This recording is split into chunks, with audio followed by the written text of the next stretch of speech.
చూస్ country delight, live better. ఇప్పుడే country delight app ని download చేసుకోండి. Hi hello, welcome to Suman TV Annamayya జిల్లా. నేను మీ సిరివేల్ చరణ్ కుమార్.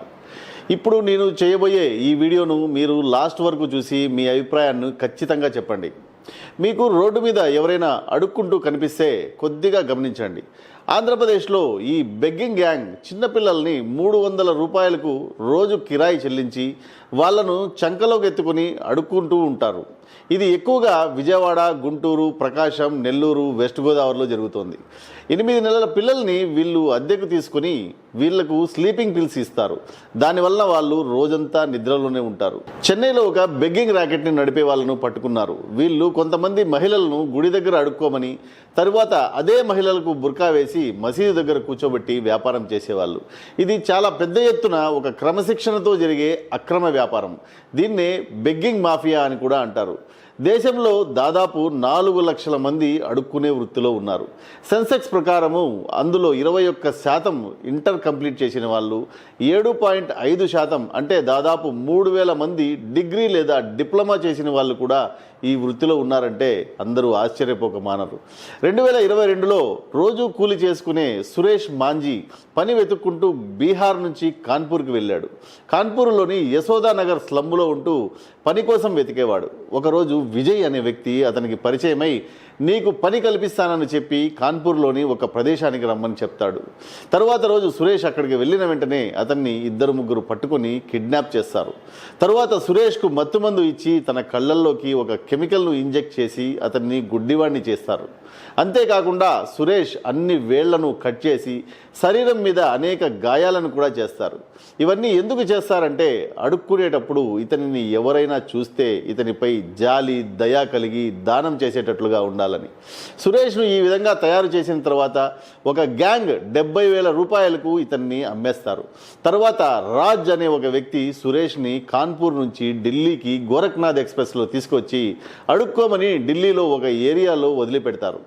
ఈ గ్యాంగ్ సురేష్ లాంటి ఇంకా చాలా మందికి రోజుకు 2 చపాతీ మాత్రమే ఇచ్చేవాళ్ళట. ఎందుకంటే వాళ్ళు నీరసంగా బక్కగా కనబడితే చూసే వాళ్లకు వాళ్ళ మీద దయ, జాలి కలుగుతుందని ₹1 ఎక్కువ దానం చేస్తారని. అంతేకాకుండా రోజు వీళ్ళను ఏదో రకంగా గాయం చేసి టార్చర్ చేస్తూ ఏదో ఒక కెమికల్ను వీళ్లకు ఇంజెక్ట్ చేసేవాళ్ళట. రోజు ఈ విధంగా చేయడంతో సురేష్ అస్సలకు బయటకు వెళ్ళలేని పరిస్థితి ఏర్పడింది. తరువాత రాజు సురేష్ని మళ్ళీ తీసుకువెళ్ళి కాన్పూర్లో వదిలిపెట్టేశాడు. కాన్పూర్లో సురేష్ని అమ్మిన గ్యాంగ్ కూడా సురేష్కు ఏ విధమైన బ్రేక్ లేకుండా పొద్దున నుంచి సాయంత్రం వరకు అడుక్కొని డబ్బులు తీసుకురమ్మని చెప్పేవాళ్ళు. రోజంతా అడుక్కొని సంపాదించింది ఆ కిడ్నాపర్లు సాయంత్రం మొత్తం తీసేసుకునేవాళ్ళు.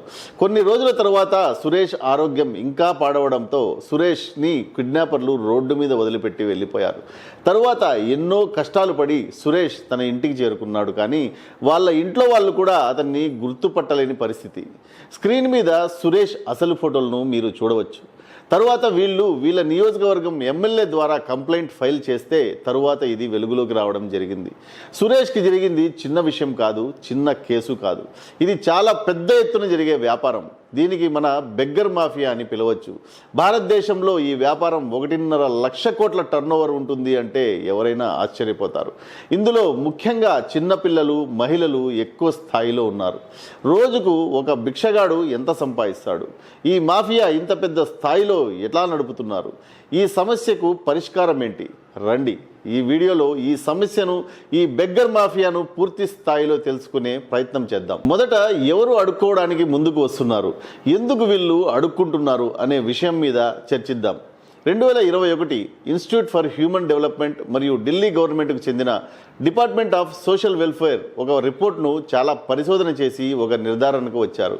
అడుక్కోవడానికి ముఖ్యంగా 2 కారణాలు ఉంటాయి. పరిస్థితులు బాగలేక, ఇంకొకటి ఇష్టపూర్వకంగా అడుక్కునే వృత్తిలోకి వస్తున్నారు. 62% మంది పరిస్థితులు బాగలేక, 45% మంది ఉద్యోగ అవకాశాలు లేక, 24% మంది ముసలి వయసు లేక అనారోగ్యం వలన, 6% మంది భర్త చనిపోవడం వలన, 3% మంది డ్రగ్స్కు బానిస అవడం వలన అడుక్కునే వృత్తిలోకి వస్తున్నారు. 12% మంది ఈజీ మనీకి అలవాటు పడి ఈ వృత్తిలో ఉన్నారు. 7% మంది అడుక్కోవడం అలవాటు. 6% మంది తల్లిదండ్రుల నుంచి వంశపారంపర్యంగా అడుక్కునే వాళ్ళు.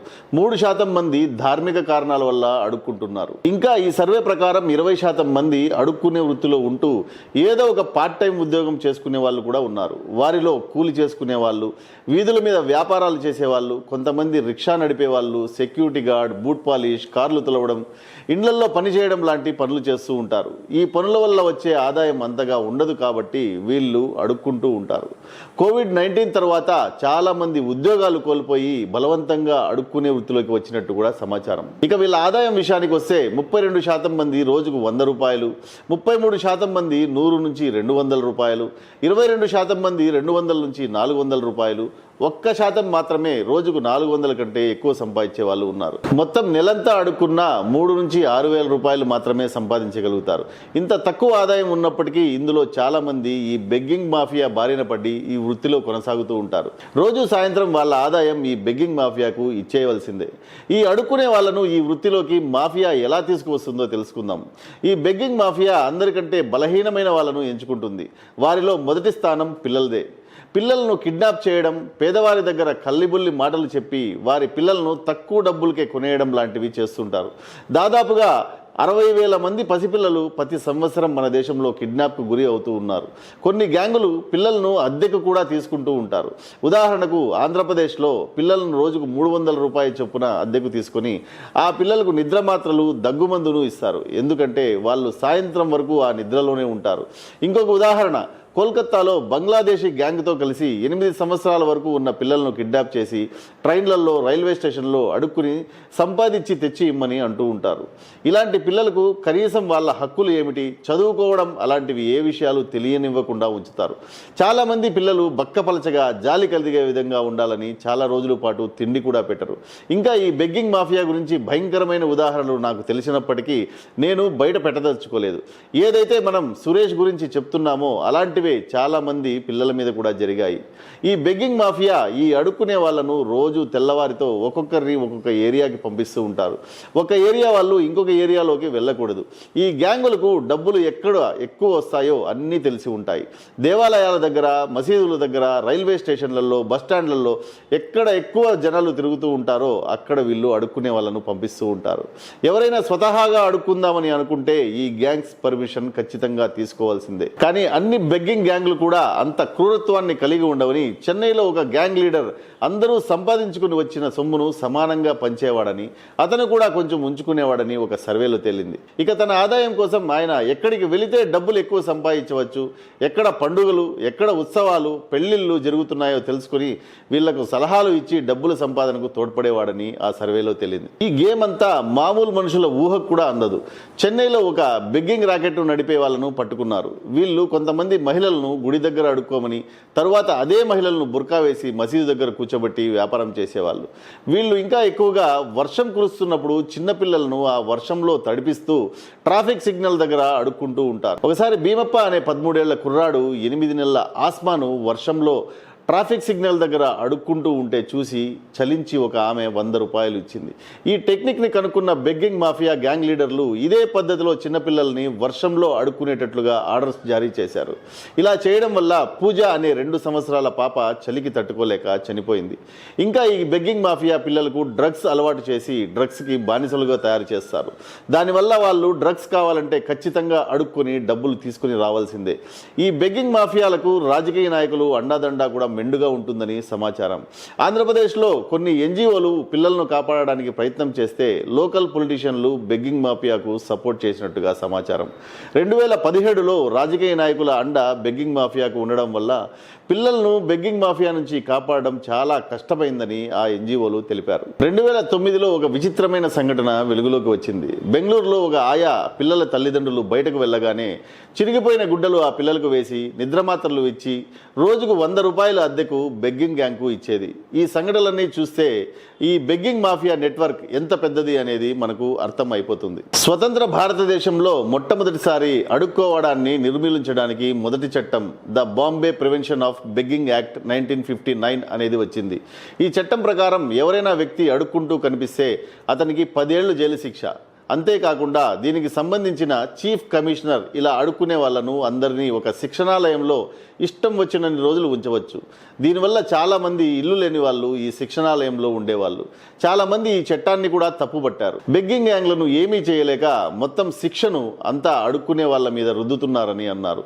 తర్వాత 2018లో ఈ చట్టంలో ఢిల్లీ హైకోర్టు కొన్ని మార్పులను తీసుకొచ్చింది. కేంద్ర ప్రభుత్వం 2015లో juvenile justice care and protection of children act 2015 ఈ చట్టం కింద పిల్లలను అడుక్కోమని చెప్పడం, తర్వాత పిల్లల ద్వారా అడుక్కుని డబ్బు సంపాదించడం రెండూ నేరమే.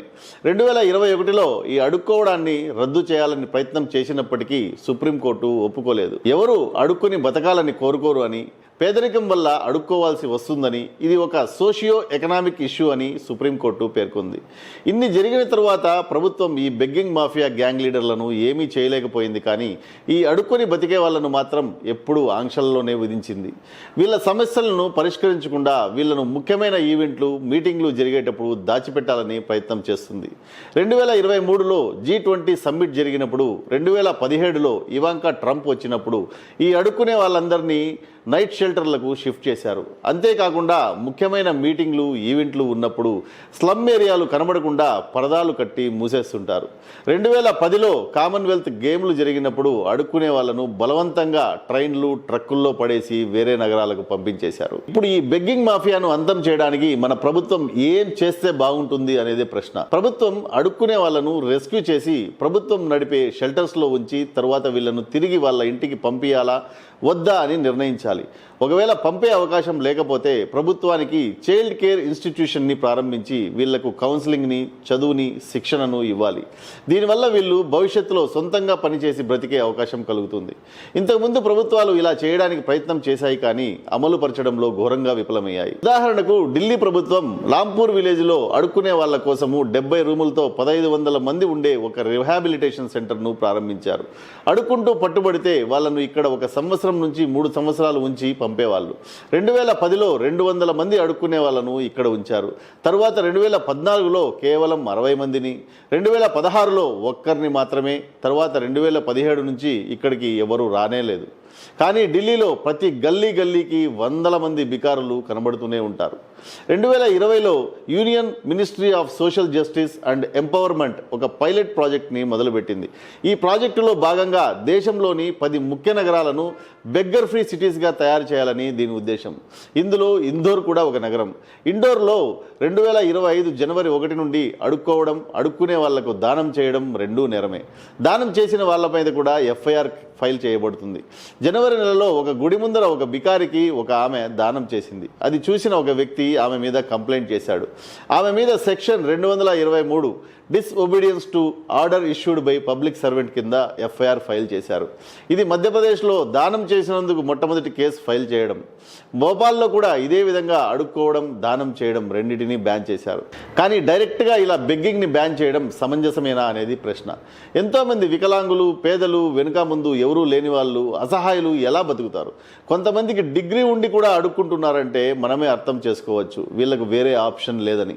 ఈ వీడియో చూసిన తర్వాత ఇక ముందు మీకు ఎవరైనా అడుక్కునే వాళ్ళు కనబడితే మీరు పట్టించుకోకపోవచ్చు, లేక దానం చేయగలిగి ఉండి కూడా బెగ్గర్ మాఫియా వలన చేయలేకపోతున్నామని బాధపడచ్చు. నా సలహా ఏమిటంటే మీరు డైరెక్ట్గా అడుక్కునే వాళ్ళకు డబ్బులు ఇవ్వకుండా వాళ్లకు తిండి, బట్టలు, మందులు సహాయం చేయవచ్చు. మీకు సమయం ఉంటే వాళ్ళతో కొంతసేపు మాట్లాడి వాళ్ళ సమస్యను అర్థం చేసుకొని మీకు కరెక్ట్ అనిపిస్తే వాళ్లకు ఏదైనా పని చేసే అవకాశం కూడా కల్పించవచ్చు. డబ్బులు మాత్రమే ఇవ్వాలి అని అనుకుంటే మీరు వీళ్ళ బాగోగుల కోసం, వీళ్ళ స్కిల్ డెవలప్మెంట్ కోసం పనిచేసే NGOలకు, ఇంకా పేద పిల్లల చదువుల కోసం పనిచేసే NGOలకు నిరభ్యంతరంగా దానం, డొనేషన్ ఇవ్వచ్చు. ఇంకా మీరు కూడా వాలంటీర్గా పేద పిల్లలను చదివించే NGOలతో కలిసి మీరు కూడా చదువు చెప్పవచ్చు. ఎవరైనా పిల్లలు ఒకే రకంగా దెబ్బలు తగిలి ఉన్నా, డ్రగ్స్ మత్తులో ఉన్న పిల్లలు ఎవరైనా కనబడినా, ఎవరైనా వ్యక్తి ఈ పిల్లల దగ్గర డబ్బులు తీసుకుంటున్నట్టు కనబడినా మీరు పోలీసులకు ఖచ్చితంగా తెలియజేయండి. ఆఖరిగా చెప్పేది ఏమిటంటే వాళ్ళు బికారులే అయినా చాలామంది బికారులు కిడ్నాప్, హ్యూమన్ ట్రాఫికింగ్, పేదరికం వల్ల ఆ స్థితిలో ఉన్నారని అర్థం చేసుకోండి. ప్రభుత్వం కూడా మంచి వెల్ఫేర్ స్కీమ్స్లను వీరి కోసం ప్రారంభించాలి. టెక్నాలజీని ఉపయోగించి ఈ స్కీమ్ల మానిటైజేషన్ నిజాయితీగా చేస్తూ రిహాబిలిటేషన్ సెంటర్ల ద్వారా వీళ్ళు సొంతంగా వాళ్ళ కాళ్ళ మీద వాళ్ళు నిలబడేటట్లుగా చేయాలి. సమాజంలో గౌరవం పొందేటట్లుగా తయారు చేయాలి. అప్పుడే భారతదేశం నిజమైన స్వతంత్ర భారతదేశం అని భావించవచ్చు. ఇంకొక ఇంట్రెస్టింగ్ టాపిక్తో మళ్ళీ కలుసుకుందాం. ఈ వీడియో నచ్చినట్లయితే లైక్ చేసి షేర్ చేయండి. జై హింద్, వందే మాతరం.